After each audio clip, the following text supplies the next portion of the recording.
అక్క కథలో నా కథ పార్ట్ 5.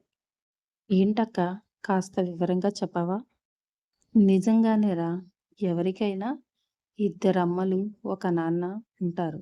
కానీ మనది విచిత్రమైన ఫ్యామిలీ కదా. అందుకే ఒక అమ్మ, ఇద్దరు నాన్నలు. ఏంటి, నువ్వు చెప్పేది నిజమా? మధ్యతరగతి కుటుంబానికి చెందిన అమ్మ. అమ్మ పేరు శ్రావ్య. జీవితం ఒక చిన్న వయసులోనే పెద్ద మలుపు తిరిగింది.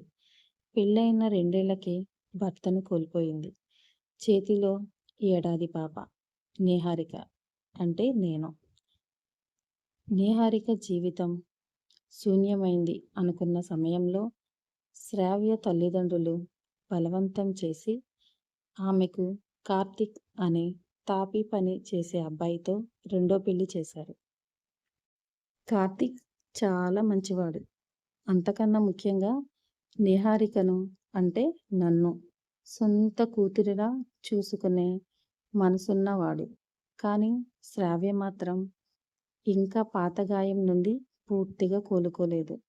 కార్తీక్ను భర్తగా స్వీకరించడానికి మనసులో ఎక్కడో చిన్న సంక్షోభం, బిడియం.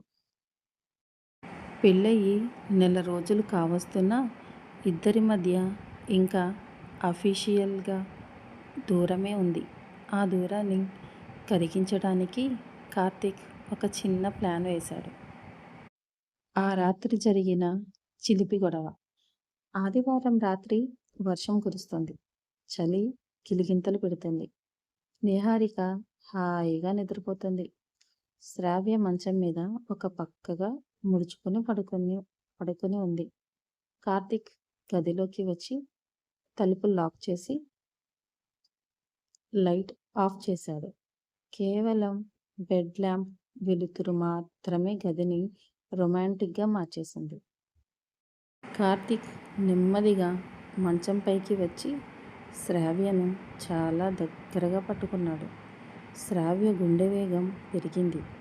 ఆమె శ్వాస కార్తీక్ తగులుతోంది. కార్తీక్ నెమ్మదిగా శ్రావ్య చెవి దగ్గరగా ఊదుతూ, శ్రావ్య, నిద్రపోతున్నావా? ఆ, నిద్ర వస్తుంది. కార్తీక్ చిలిపిగా నవ్వుతూ, అబద్ధం. నిద్రపోయే వాళ్ళ గుండె ఇంత స్పీడ్గా కొట్టుకోదు. అయినా ఈ చలిలో అంత దూరం ఎందుకు? రాయుడు. శ్రావ్య అతన్ని వెనక్కి నెట్టడానికి ప్రయత్నించింది. కానీ కార్తీక్ వదల్లేదు. ఆమె గడ్డాన్ని పట్టుకుని ముఖాన్ని పైకి లేపాడు. ఆమె కళ్ళల్లో నీటి తడి, పెదవులపై వణుకు స్పష్టంగా కనిపిస్తున్నాయి. శ్రావ్య, నీ గతాన్ని నేను గౌరవిస్తాను. కానీ నీ వర్తమానాన్ని, నీ భవిష్యత్తుని నేను ప్రేమించాలనుకుంటున్నాను.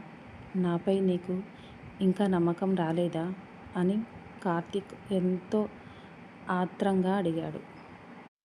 కార్తీక్ కళ్ళలో ఉన్న స్వచ్ఛమైన ప్రేమను చూసిన శ్రావ్య మనసులోని గోడలు ఒక్కసారిగా కూలిపోయాయి. తన బిడ్డను ఇంతగా ప్రేమించే వ్యక్తిని ఇంకా దూరం పెట్టడం తప్పు అనిపించింది. శ్రావ్య కార్తీక్ షర్ట్ కాలర్ పట్టుకుని చిన్నగా, నమ్మకం ఎప్పుడో వచ్చింది. కానీ గీని ఏమీ లేవు. ఈ రోజు నుంచి నువ్వు నా దానివి అంటూ కార్తీక్ ఆమె నుదిటిపై ముద్దు పెట్టాడు. ఆ స్పర్శ శ్రావ్యలో కొత్త లోకాన్ని పరిచయం చేసింది. ఆమె తనే స్వయంగా కార్తీక్ని గట్టిగా హగ్ చేసుకుంది. చలి తీవ్రంగా పెరుగుతుంటే ఇద్దరి మధ్య వేడి పెరిగింది.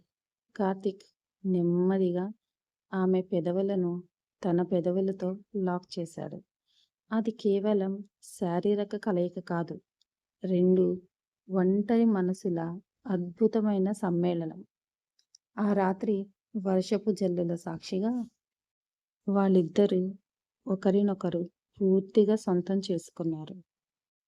ఆ మరుసటి రోజు సూర్యకిరణాలు కిటికీ తెరల గుండా లోపలికి వస్తూ శ్రావ్య ముఖంపై పడ్డాయి. ఆమె కళ్ళు తెరిచేసరికి కార్తీక్ తన చేతిని దిండుగా చేసి శ్రావ్య వైపు చూస్తూ పడుకుని ఉన్నాడు. తన పరిస్థితి చూసుకొని శ్రావ్య సిగ్గుతో ముఖాన్ని కార్తీక్ ఛాతీలో దాచేసుకుంది. కార్తీక్ ఆమెను ఇంకా గట్టిగా హగ్ చేసుకుంటూ, ఇప్పుడు కూడా సిగ్గా? రాత్రంతా లేని సిగ్గు ఇప్పుడెందుకు వచ్చింది మేడం? శ్రావ్య అతని ఛాతీపై చిన్నగా గుద్దుతూ, పొండి, వదలండి, పాప లేచే సమయం అయ్యింది అని అమ్మ వంటగదిలోకి వెళ్ళింది. ఇలా మీ నాన్నతో మా జీవితం చాలా బాగుంది. కొన్నాళ్ళకి నువ్వు పుట్టావు. మిగిలిన స్టోరీ నెక్స్ట్. బాయ్.